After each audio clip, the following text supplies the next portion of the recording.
Yeah, but anyway, we're tickled to be here. We live over around Joplin, Branson area, in a little town called Fairview. We just call it resume speed. There's nothing there. Uh, but all the way over here, like a daughter lives over here in Yukon. I come over here with her last night, stay all night with her, and so we could make it this morning. And I was trying to wrestle with what we was going to talk about, and got a lot of different things to talk about, but I couldn't get away from the thing that happened to us in February this last year. It's a long story, but I'm going to wad it in here as fast as I can, so listen fast. Uh, but like I said, I don't know how much you know about it. I'm not there to talk about me anyway. I'm going to talk about the guy that takes care of all of us, man. But anyway, I've rodeoed for since I was 15 years old, and that's 40 years ago. And I meet this fella here, Sterling here. I didn't know it, but we've been following each other on Facebook and stuff. And back in the 80s, he hired me to work this rodeo, and that's the only time I've ever been here. So I guess he about got him out of town. But anyway, so that's our connection. Is he was the boss man uh, for me for back in the 80s when we worked this rodeo. But anyhow, we're still working rodeos. Been blessed to work a lot of great rodeos. I mean, NFR down, and we were in Bismarck, North Dakota last February, and which is a great time to go to Bismarck. Right. And so we were coming home in our Suburban, had the barrel on the back of the Suburban, and it's to run, 80, 75 miles an hour or so up through there. I've been running at least that, and we call this story 19 hours and 22 minutes off the road. The assignment, are you ready? And it's anyway, I gotta keep moving. So we come into Council Bluff, Iowa. We hadn't had no breakfast. We hadn't had nothing to eat, and we're needing gas. So we're going to pull into Council Bluff, get something to eat, get some gas. It's about 4 o'clock in the afternoon, and I just had to tap the brakes, and the cruise control drove them to a stop, and I didn't shut down fast enough. Highway patrolman setting on the speed limit sign of 55 pulls me over, and rightfully so. I was going too fast. And anyway, gets me back there, tells me, he said, we got a little situation, McCracken. And I says, oh, yeah. He says, yeah. He says, I have an outstanding warrant for your arrest. And I thought, well, yeah, that's a situation. I've never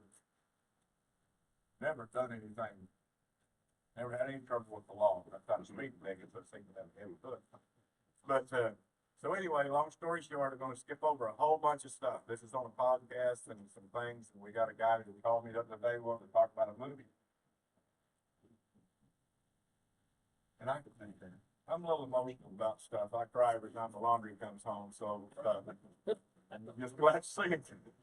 And but anyway, this whole deal is so. I got to skip over a bunch of it. And he tells me that we have the warrant for my arrest for what? Because I hadn't done anything. But we had a credit card. We put all our fuel and our expenses out on the road. And we spend close to 300 days a year on the road in a bus. We got a 75-foot long bus and trailer, and we're illegal with that. So but anyway, he's telling me that this. I figured it was a credit card deal. I'm trying to go to the bathroom to get one on that off. The credit card deal was compromised to the fuel deals. We had to get another credit card. So maybe it's stolen identity or something. This can't be me. I ain't got nothing. Warrant out for my arrest.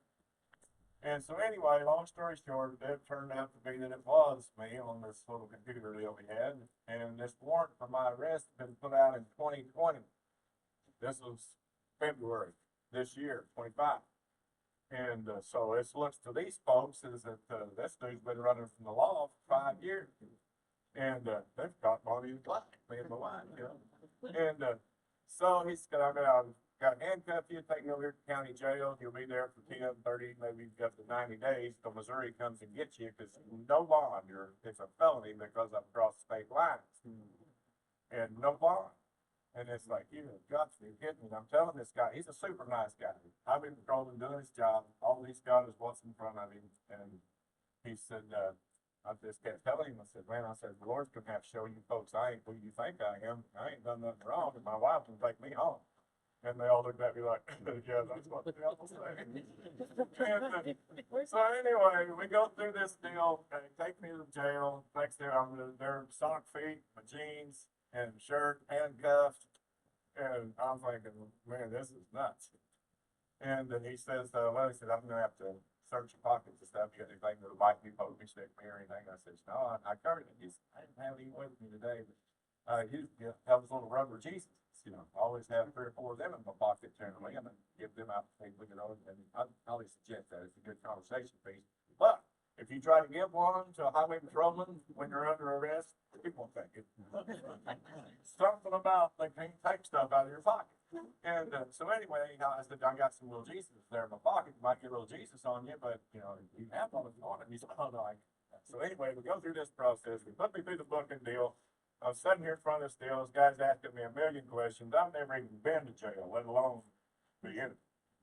And so he's going through all this stuff. He said, you got any scars or tattoos or anything? I said, I don't have any tattoos, but I've been in rodeo business for 48 years, so you're going to have some scars. And he says, well, we need to take pictures of it. Really? I get hit a lot in this area. And so anyway, humbling, scary, most humiliating thing that has ever happened to me, and I've had some things. Get me all booked into this deal, and I'm telling everybody, you know, my God's gonna show you people who I am, and I ain't done nothing, and he's gonna get me out of here. My wife's gonna take me home. And they just looked at this screen that we got the paperwork from what they had printed out on the computer. So I was a fugitive from justice. Was what my title on their little paper was. So later on, they really found somebody. Actually, we got sorted. So anyway, go through this whole deal. They took me back in a little grump tank deal, and this was Super Bowl Sunday. Yeah, the afternoon. So when the game's over, I get a whole new set of friends. Puke all over them, mess themselves, everything else, and it's just and I'm sitting back there with a blanket in this little corner of this deal, trying to blend in because I'm watching this thing. And the way this little machine seems to be working is, you know, you come in there and sit with me for a while, they holler your name, they check you out, you bailed out, or they come get you, put you in a little orange suit, take you upstairs. And so they told me that I had a Zoom call. It'd be before the judge at 10 o'clock in the morning. And I'm just trying to stay out of everybody's way until I can get to 10 o'clock in the morning. And great idea, but not so much. And before that time, I get to call my wife. They give me my little phone call, you know, and so last time I'd seen my wife, she was getting in the Suburban on the interstate and having a fit. And that highway patrolman, I'll skip the part here, gotta tell you, the highway patrolman told her when she come back there, what's going on. He says, where are you taking him? I gotta get him out. I said, no, you can't, you're not gonna get him out. You need to go on to Missouri. And he stressed to her to go on to Missouri. And the license plate on our Suburban is Miss Gibbs. And so highway patrolman, when he pulls the car over, he knows who's supposed to be in that car, whether that's the right person or not, but he knows who's supposed to be in there. And so he had seen that in her. You go to Missouri. Nope, I'm going with you to get him out. And anyway, that played into the story later on. And so I called them on the phone, and she's got my daughters, the one that lives here in Arizona, in Yukon. I think y'all listening. So, and the other one was got a team roping grandson, and they were all in Arizona. And anyway, this one here is fixing to get an airplane ticket to come to Mama because we do things together. And when we come apart, we come apart. I've been married to that lady for 45 years, and I never heard her so upset and so tore up as she was over this deal. And I'm telling her the girls to get Mom to a motel, find a lawyer, have a lawyer. We found out that the guy that does our taxes is a lawyer. She got him on the phone, and he was amazing. Anyway, going through all this stuff, and I'm praying. Sometimes I'm praying out loud. You know, I'll say something out loud, and some old boy over here, there's three sheets in the wind, will say, "You bet, brother, he's gonna get us all out of here." You bet. You know, and I'm thinking, "Holy cow, Lord, he's getting me out of here." And so, pretty soon, about I think it's about 12:30 that night, this jailer comes over and says, "McCracken, yes, sir." And he's telling me, "Dress you out and take you upstairs." And I thought, last time I was dressed out, I was going to play basketball. We didn't have basketball. So he takes me to this little room, stretches me down again, puts me in a little orange suit and everything, gives me a little tray here. It's got 7 outfits in it and a bunch of rubber stuff that you're going to eat and brush your teeth with and things. And another humiliating deal, you know. And he didn't want to take pictures of the scars. He wanted to look at them closer. And I'm thinking, okay. So anyway, we do all this stuff, and there's 2 cops behind me and 1 in front of me. I'm carrying my little tray. We're walking down this long hall about twice as long as this room.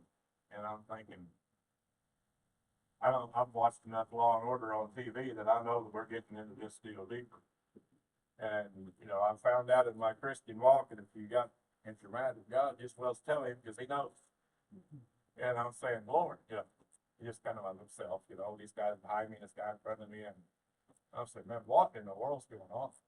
You know, I've been praying all this time for you to get me out of here, and I'm going in here deeper. You know, what am I supposed to do? Am I supposed to toughen up a little bit so I don't be somebody's girlfriend, or am I going to stay being a little little prayer boy here? You know, that I think I was kind of getting earmarked at me. Anyways, and I think that as clear as God has ever spoken to me in my spirit, I keep stay in your lane. And I thought, well, my lane has been praying that you're going to get me out of here.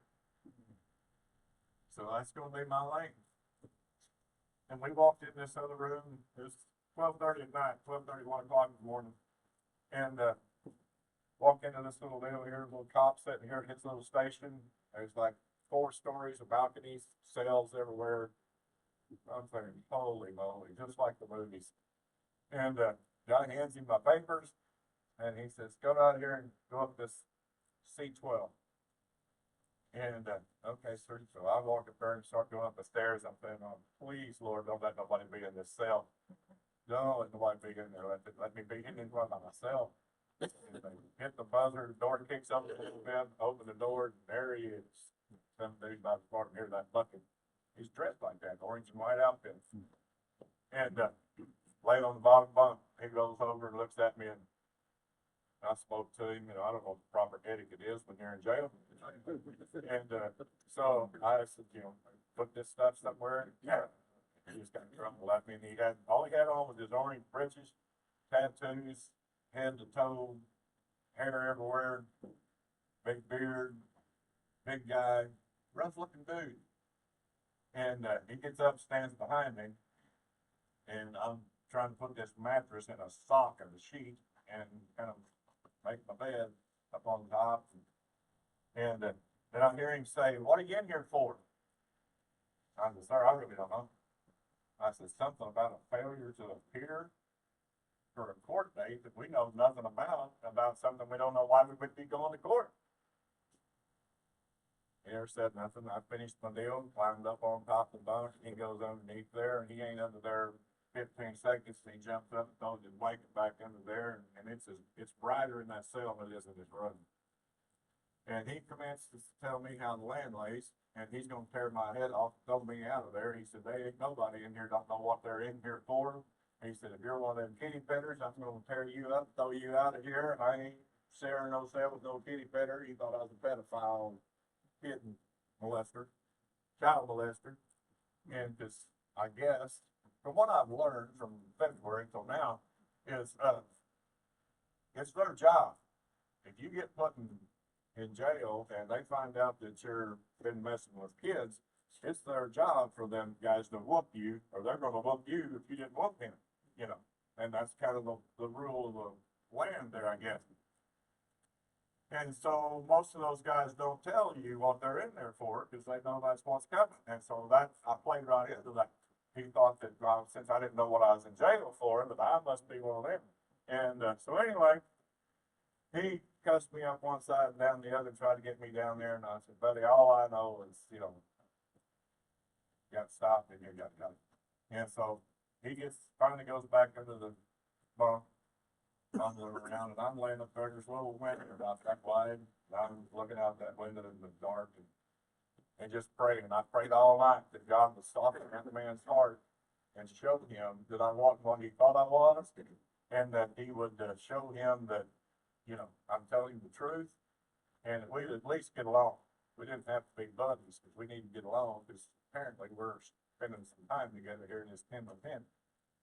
And I prayed all night that he'd soften his heart, take care of my wife, get me out of there, straighten this out.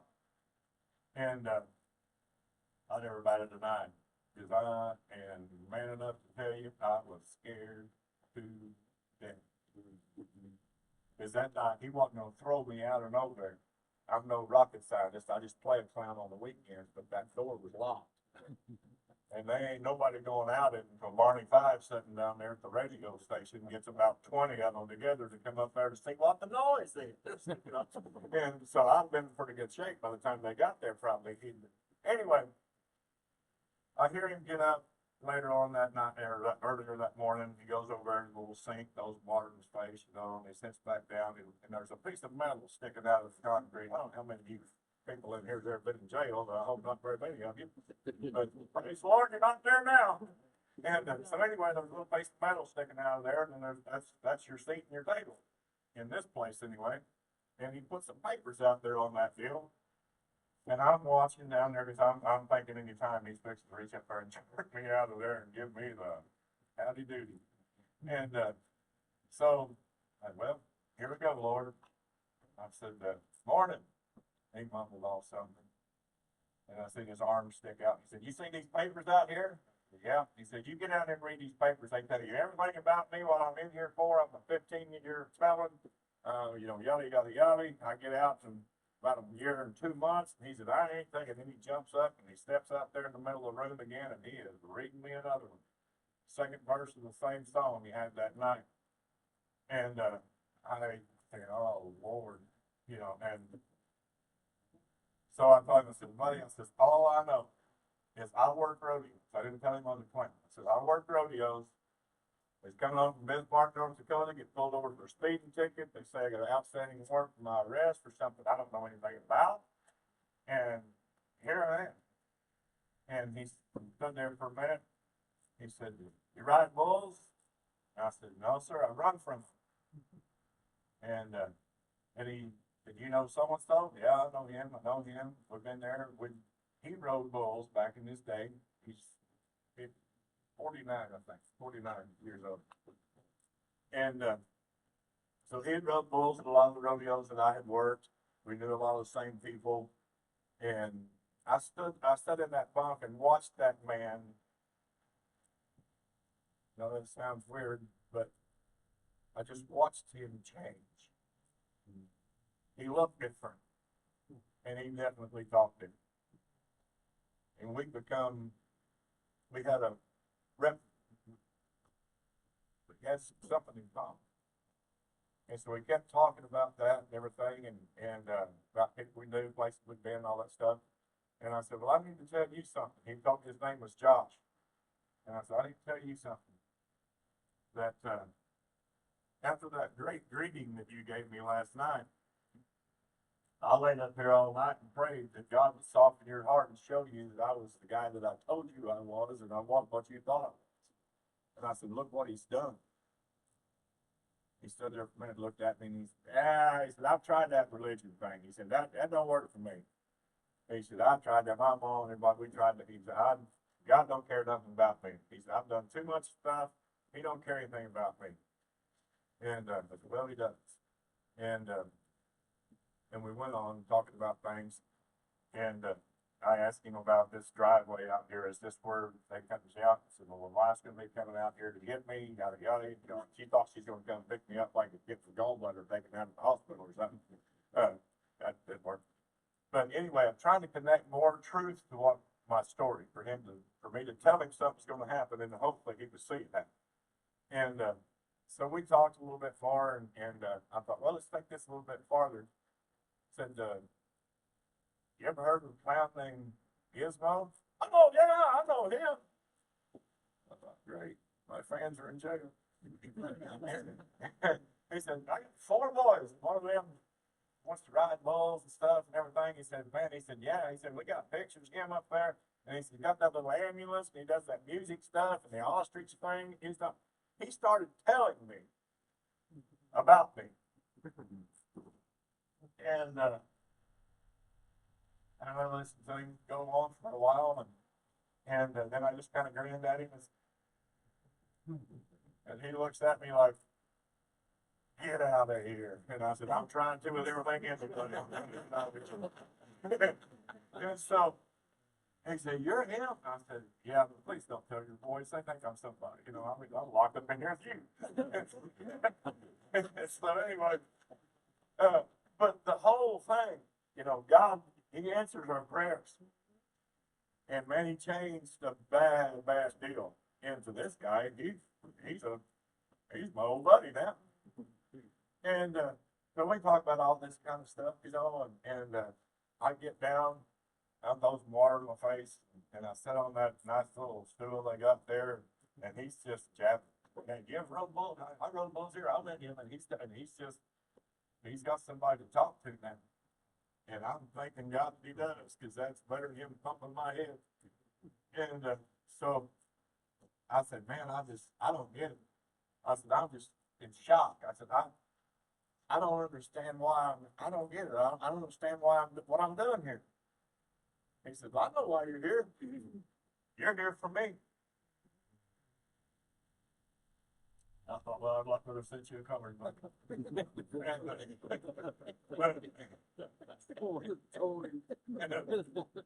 I have coloring books if you want. But anyway, he said, could be, you know, and we went on talking. I told him about the church services that we do, our rodeos and singing and going places, and you know, try to just talk with him about the things that we did and rodeo and this was Monday morning.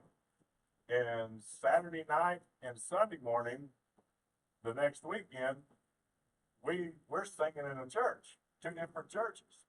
Right now, I'm in jail. So anyway, that's another story. He said, well, I need to tell you something. And I said, all right. He said, here in a minute, that door's going to open. We're going to be able to go down and have breakfast. And you need to know some things before you go down. Okay. And he started telling me, don't do this, don't do that. Don't go down there and just sit down somewhere. He said, you sit in somebody's seat and they'll thump you. And he said, just kind of stay to yourself for 3 or 4 days, and people will invite you over. You know, somebody will invite you to sit with him. But there was that 3 or 4 days deal again. You know, I wanted out of there now. And so anyway, we go along with this deal, and he's telling me stay away from these guys and these particular guys over here. He said that's kind of and we learned later on after we got out of this mess that this county jail is a federal transfer station. So there's a lot of bad cats walk through there. And he's telling me about it. And he said, I'd invite you to sit at our table. There's 4 people at the table. He said, but our table's full. He said, but just kind of hang back for 3 or 4 days. I'm thinking, oh, Lord. Well, great, you know. And so we go down there, the door opens, we go down, come on, let's go eat. So we went down there, and we're coming, everybody start coming out of these cages. And boy, there's some rough looking dudes in there. And anyway, I'm kind of hanging around the guy with the walkie-talkie. I was standing around the policeman down there. And they go through all this stuff, and then I see Josh get up, and he walks by the car from here to Tyler back there, and there's an older gentleman sitting there in the chair watching a TV screen on the wall, and he talks to him for a minute, and he motions for me to come. And I go up there, and he said you can get a chair, sit over at that table right there if you want to. Thank you, sir, and thanked him, and went back to my, out of the way. And that old man never looked at me, never turned around. And, so everybody kind of fumbled through the line, and I kind of waited until everybody was pretty well done, and I get my little tray of the biggest bunch of junk you've ever, I mean, it's awful. And I hadn't had nothing to eat since we left the motel the morning before at Bismarck. And nothing to drink, nothing to eat, nothing. So I was physically sick, and from not having anything to drink or eat, and then mentally just sick. And, anyway, I get this stuff and I go over to that table and I set that stuff down. I look down and say, well, thank you, Lord, you know, for whatever it is. Like it was a muffin about that big. It was frozen and had a cold boiled egg, 2 slices of white bread, not toast, just bread, little square of Cheerios, box of milk, and a cup of coffee in a rubber cup. And it looked good for a minute. And I was scraping that frozen muffin thing off, kind of digging at that, and I heard and thanking God for what He give me here, get me out of this mess. And I hear a noise, and I look up, and it's that old man that told me I could sit. And I spoke to him. He never said nothing. He sat down. We talked a little bit. He says, "Better eat your egg, or you're gonna need protein." Got cold boiled egg. He said, "Yeah." I said, "I don't want it." Just grab it, put it in a potato chip bag that he had. And sat there for a little while, and he says, "So what are you in here for?" "Well, I learned earlier in the night. You need to know if you're in jail what you're in there for. Don't ever go." And so anyway, I told this guy with a little bit more confidence, I was supposed to have been in some kind of court, not quite that way, but there's some kind of failure to appear in court for. And we found out the girls, when they was talking, we kind of thought it might have been about an LLC deal that we have, and that Missouri don't like. And anyway, there's something about unpaid taxes. We're not, you know, doing that. He said, "Oh, you ain't been collecting tax on your drugs?" "No, sir, I don't sell drugs." Something about an automobile, I think. That was the end of our conversation. Well, he wanted my bread. He said, "You gonna eat your bread?" I said, "No." Well, he just, I mean, when you told him he had it, he had it. The sound hadn't died down, but he got his bag. And, but anyway, so I get out of that deal. We go back to your room, and count you in again. And we talked about, he said, "My girlfriend, if you want to, you can give me your wife's phone number and I'll give it to my girlfriend and she'll call her, find out, because we have no communication. I'm fixing to go to court. And she'll find out what, that she's okay and you're okay and all this kind of stuff, you know." I thought, well, that's a great idea. I mean, this guy was first, he was gonna beat me up. Now he thinks I'm his best friend, and now he wants my wife's phone number. Sure, great idea. Let's sit here. And so anyway, that worked out great. She got a hold of her and talked to her and everything. She was coming out to get me, and but she was. They have a little tablet. You got a tablet in there that you can, if you got money on your account, you can get this tablet. You can talk to people. You can text. You can watch movies and all that stuff if you got money on that little tablet. And he had one, and anyway, long story, they was trying to get Janice, my wife, to get me one, which anything in there takes weeks. So she wasn't going to get me one in the next 30 minutes before I went to court. But she was down there doing this deal. So she's putting her ID in this deal, trying to get me a tablet so we can communicate. And so they turn us back out again. The guy comes in there and hovers McCracken.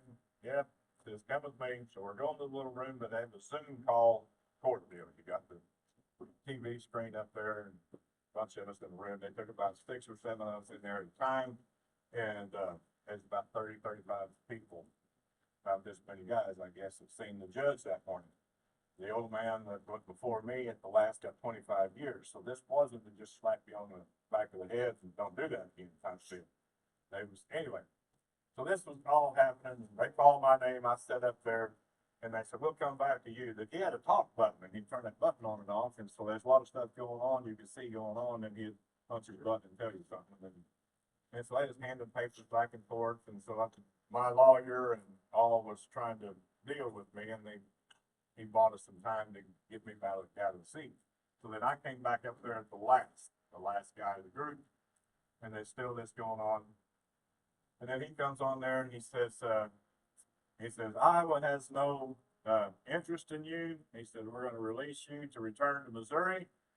Yada, yada, yada. Court date at so and so, so and so, with you and your wife under an OR. That's all. I looked over at the little lady sitting over here, and she said, you're free to go. And I thought, oh, you. And so I get up and I walk down the far here of that bucket to the doorway and step out there, and there's 2 or 3 jailers and a couple of sheriff's outfit guys there. And he says, Mr. McCracken? I said, yes, sir. He said, well, we need to inform you that your wife has the same warrant that you have. And I thought, you had got to be kidding. I went from here to, and so when she was putting in her ID to get me some communication that never happened, she popped up on the computer, and the little girl across the deal says she kept, my wife tells this part of the story, but she kept stalling with her until she got all this ready, and then guys from the sheriff's department come over and says, are you Janice McCracken? He said, yes, I am. She said, can you come with me? And she said, well, sure. She thought she was coming to see me. She grabs her stuff and she's done with this, and she goes in there, and he says, that's when he tells her. She calls the lawyer and all this, and he tells her to go across town to the courthouse to get in the courthouse where I was on the Zoom call, so we could both be in front of the judge at the same time. I had no idea that she was there with the same thing as I was. And so they told me when I stepped out of the room. And I said, oh my gosh, his first thing popped through my mind was, the dude wants to see your scars. I said, I'll kill him. And he goes to looking around on her like they did on me. They will need to put me in here. And so anyway, this didn't happen. And he tells me, well, as you heard, the judge says you can turn them, you and your wife turn to Missouri under an OR. And I said, sir, I don't know nothing about this stuff. I said, what's an OR? And he says, your own recognizance. I wanted to high five the guy. It's like, I told you that my God was going to straighten this out, and my wife is going to take me home. Now that's what you tell me is happening. We're just going to drive home. Here's prayers. So they brought me back down to deal there, and I sat down there for a while. They take me, I have to go back up to my cell to get their stuff they give me. And they're walking me back down there, you know, man, I'm out here, you know, this is finally turning my way. We walk into that little room, and Josh and his friends are sitting over there, and he turns around and looks at me, and I says, the Lord's got this all worked out, buddy, I'm going home. He said, you're kidding? And I said, nope. I go up them stairs to C12. Like I say, me and my wife, her family moved from Illinois to Missouri when she was in the 1st grade, and I was in the 3rd. We've been holding hands ever since. We've been married for 45 years. Got married with 16 and 18, which everybody thinks that's a little young, but I met her in the 1st grade. We dated for 8 years. And so anyway, married her for 45 years, and I may forget our anniversary, but I'll never forget C12. And I went back up there, and he's following me, and I'm getting my stuff, and I think, well, I just was unload on him. Well, I kind of went Billy Graham on him there for a while, and I told him what a good man that he had proved to me that he was, that he proved to me that he's a good guy because he tried to help me. His girlfriend tried to help us. You don't belong in here. I said, I don't know what you've done. I don't care what you've done. He don't either. But you get out of here, you get to church, Bible believing church, and you get a bulldog oath on God, and you don't ever come back to this joint again. And I mean, I've been trying to get out of there ever since I walked in the place, and I'm standing there just visiting. And these 2 cops are standing there like, what's going on here, but I just really felt I needed to tell him that. And stuck my hand out to shake hands with him, and he grabbed my hand and pulled me in and threw his arm around. 6 hours earlier, the guy was going to tear my head off. Now he's looking me goodbye. He said, I'll see you. And I walked, started to walk out the door. He said, hey, he said, you did me a favor? I said, sure, what do you need? He said, you know, you talked about doing those church services and singing and talking to folks. I said, yeah. He says, tell them about it. He says, tell them about this night. Tell them about what happened here. I said, I will, Josh. And walked. Got out of there, get home. When I walked by, there's a counter about as long as these tables. All them guys sat behind them tables that moved you in. About half the people that was sitting there when I walked out of that place was there when I walked in. And heard me talking about God getting me out of there. My wife's going to take me home. And they're looking at the screen that says I'm a fugitive from justice for 5 years. They don't know what I did. They just, we've been looking for this guy for 5 years. And we're giving him this stuff. He's walking out here. They just looked at me like, who do you know? I told him. I told him about it. They let me out the back door of that little jail like a puppy to pee.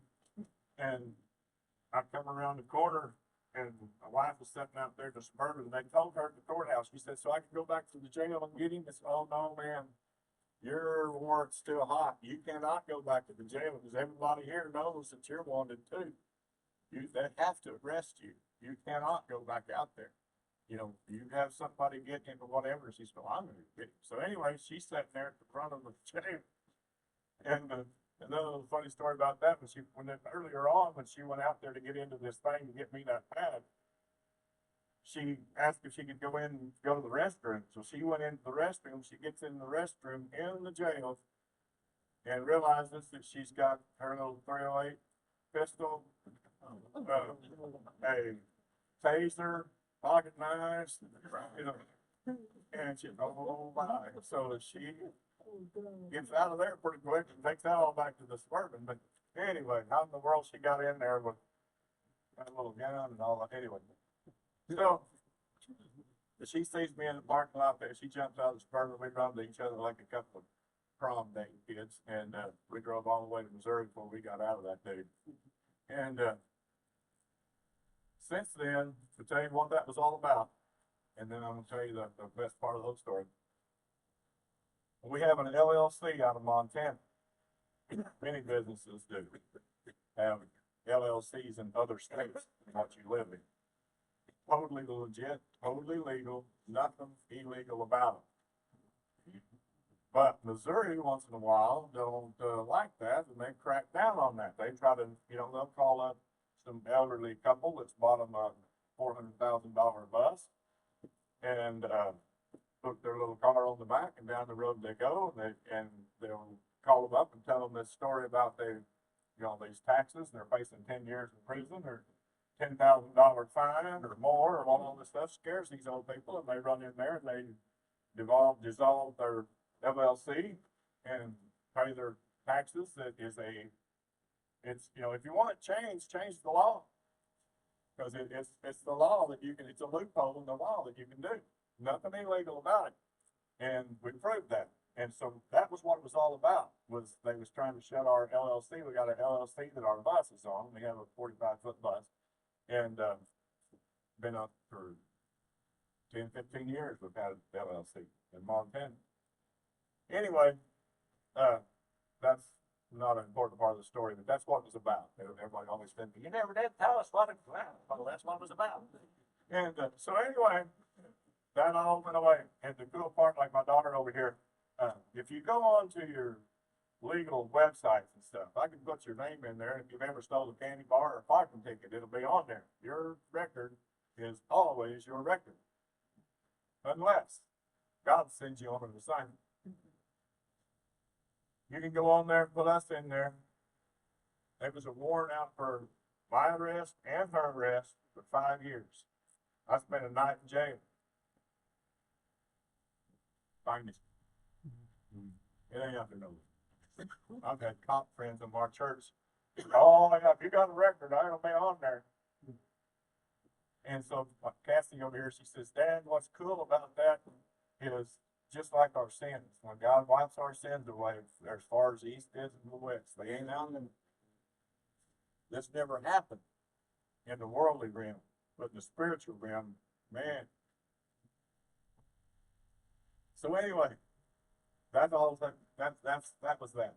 So I get home, and I go through a lot of stuff coming out of that deal, but I'm mad. Everybody I tell the story to said, well, you can sue them. You know, they just do their job. It's like, no, I know they didn't do their job. They weren't supposed to do their job. But in 2020, Neosho was the city seat, the county seat for where this all happened. And in 2020, we all know what happened then. We went from 40-some rodeos to 3 that year. Our world fell apart. And Neosho, Missouri was one of the rodeos that I worked during that time in the county that's looking for me. There's a poster in the convenience store. I'll be at the rodeo 7:30 tonight. Paid our taxes in that county for these 5 years. Before we went to the NFR last year, I had to get my license renewed. I got one of them real driver's license. Is that a joke? When are you going to get the really real driver's license? Anyway, so went through all that extra paperwork. Had to go in there 3 different times to get that done because I didn't have the right paperwork. And I had the birth certificate that Mama hangs on the wall. That's not the one they want. And so anyway, I was available. In 22, I worked the rodeo in Neosho. Again, with my picture plastered all over town that I'll be at the rodeo tonight. They didn't do their job. And the more I thought about that, the more I thought, I could use some McDonald's hot coffee spilled in my lap money. If that dude can get paid with what they've done to me and my wife and family, I get paid, you know? And so I go through that a little bit, and I'm thinking, you know, God, I'm gonna straighten these people out. I get up one morning, go into the kitchen, and throw my Bible out there to start my Bible study, and I just thrown it out and opened up to Mark and put these eyes on.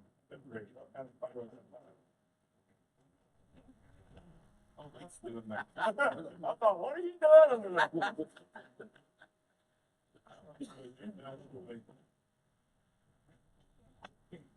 Great. Okay, works better down there anyway, don't it? I can hear it now. Anyway, I opened up my Bible, and it just fell open to Mark 14:48.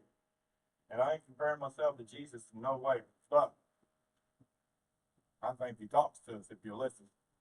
Open this up, and it said, and Jesus said to them, have you come out against the robber, against me as a robber, with your swords and your clubs to capture me?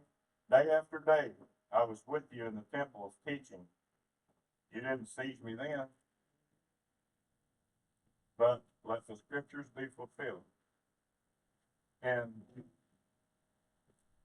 real good, that a little early, but I'm trying to hurry. I had all kinds of chances to catch me if they was trying to catch me. I wasn't hiding from nobody.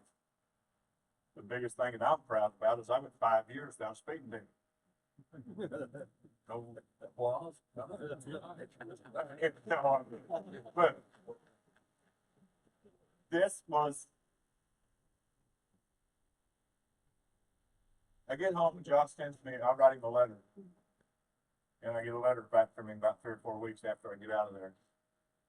The letter says, first of all, I got to apologize for the way I treated you that night. He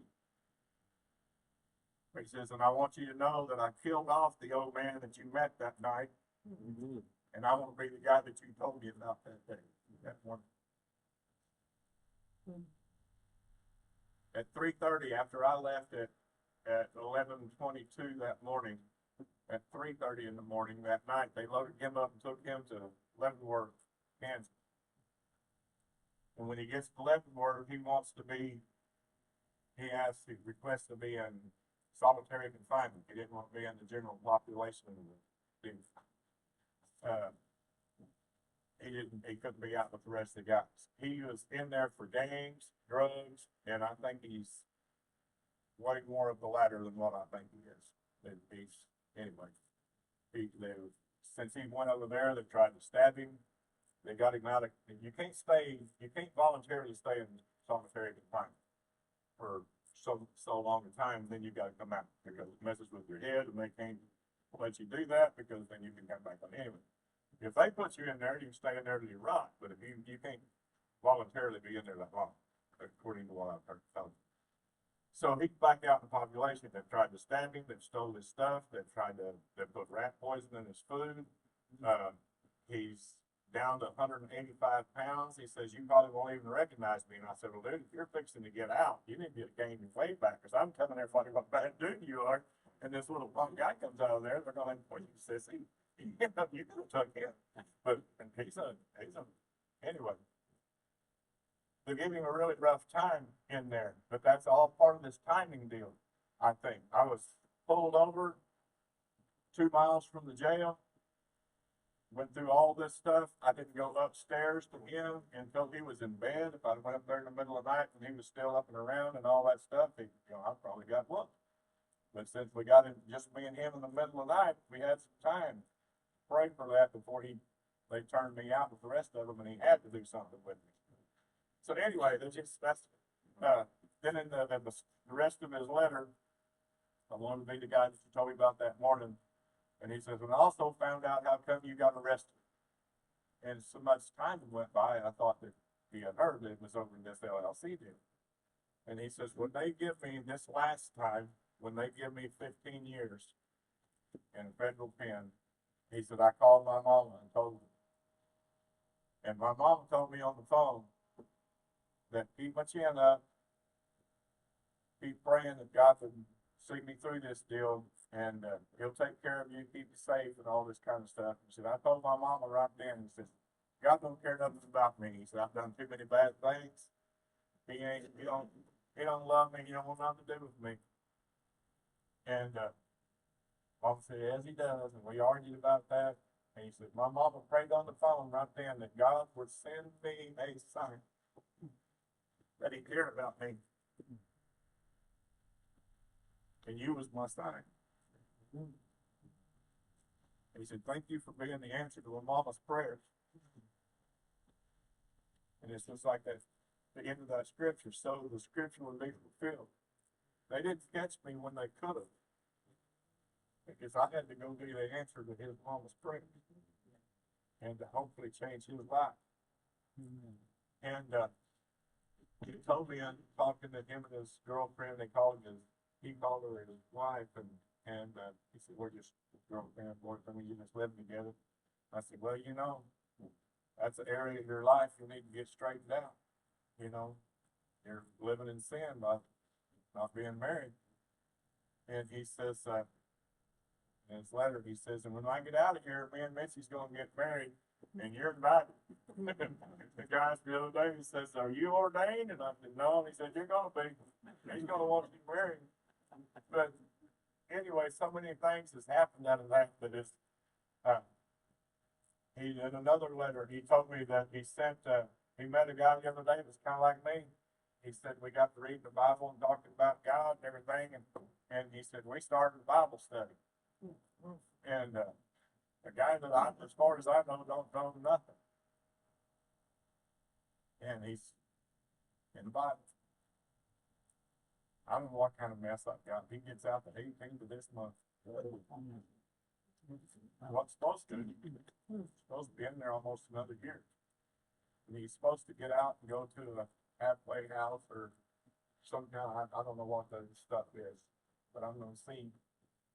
One thing that I skipped over back when he was talking about who we knew, and he was down there chewing me out that bunch, and asked about the rodeo and stuff. He pulled up his britches leg, and then on the calf of his leg, he had a big tattoo, Ty Murray, on Playboy Skull's bull that was on the wing of the airplane. He had that tattooed on his calf of his leg.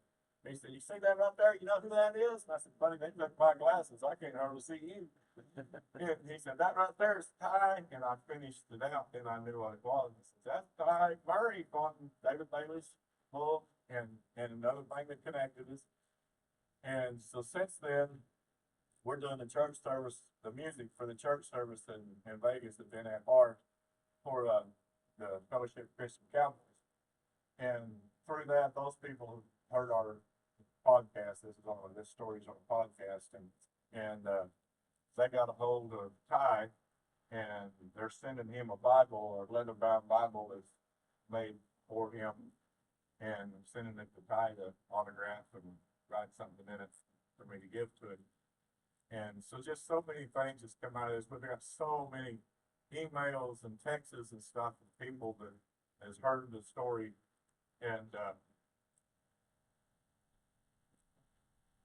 it's just amazing what God will do if you'll let it. There wasn't nothing special about me or nothing. It was, I was trying to go home. But if you'll get yourself and keep yourself in a place where God can use you, man, people, we got to get a hold of that. I mean, there's people that we are around every day that are depending on us to be who God called us to be. That may be the only thing that God left me here to do, is to see that man. We all got something to do. If it's the lady at the cash register or the convenience store, the dude pumping gas on the other side of you, and man, let people see Jesus in you. You shouldn't be around anybody very long at all that you can tell who they belong to. Right. And we got to work on that. I got to work on that. A guy said the other day when I'm telling this story, and we were talking afterwards, he says, in 2020, where was your spiritual walk, your Christian walk in 2020? I've been saved since I was a kid. But 2020, and now, I've grown a lot. If that would have happened in 2020, I don't know how I would have handled that. But it happened when I was ready for it to happen. And when God needed, you had it, when everything lined up. And man, I mean, we had just got to be better at being who we're supposed to be. In manly terms, we suck at that. Every one of us does. If you think you got it figured out, you need to probably regroup. Because man, it's a relationship. He told me one of the comments that he made, I've tried that religion thing. Well, you go back to that, that's the same thing he told his mama on the telephone. God don't care nothing about me. Well, then he heard it from me again. Told me the same thing. God don't care nothing about me. And then he started putting things together. I don't know what kind of guy he is, what I'm going to deal with, but I'm going to deal with it. I think it's, I know that it's something that I'm supposed to do. And when he talked about the religion deal, I said, well, that was your problem. You tried religion. It's a relationship. I've been married for 45 years, and I seen something I wanted, and I found out what made that want me. It's a relationship we got to build. My Bible says that God's coming back after a bride of Christ. That's his church. That's us. Whether you believe it's in a rapture or if you get run over out here at a stop sign, we're all going to have that rapture, whether it's individual or a bus loaded in that. However you want to look at it, we're all going to stand before him. And we're looking for a relationship. He ain't coming back for his girlfriend. He's coming back for his bride. Somebody that's made a commitment. Somebody that is trying to live like he told us to live. Very important that we be who we're called to be. I don't want to be, I told you our radio station deal the other day, I don't want to be known as a rodeo clown. I want to be known as a guy that knew the Lord. That rodeo clown ain't going to get me nowhere. Look where I'm at now.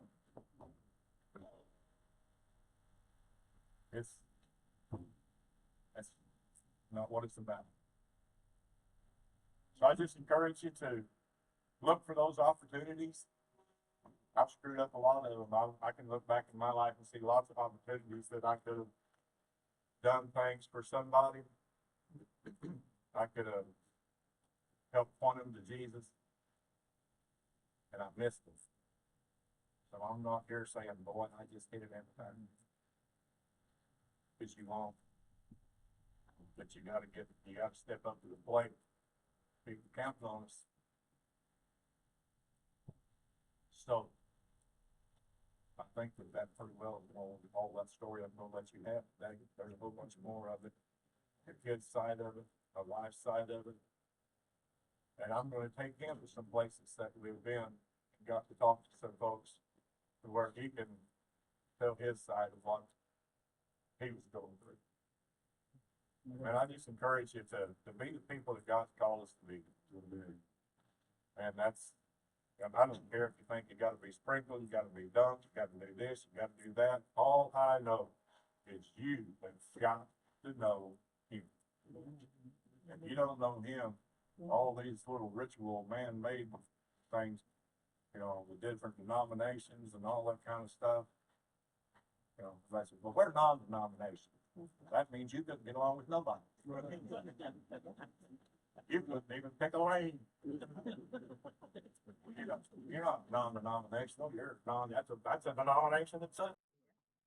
So anyway, thank you all for asking me to come down, and I hope that you got a nugget out of there somewhere that you can build on, and I hope it encourages you to be what God called us to be. Because man, in cowboy terms, he's saddled up. I truly believe that Jesus is sitting on his horse, looking over his shoulders, saying, "Can I get him now, Daddy?" It can't say it much plainer with the things that's going on. And so, thank y'all. God bless y'all. And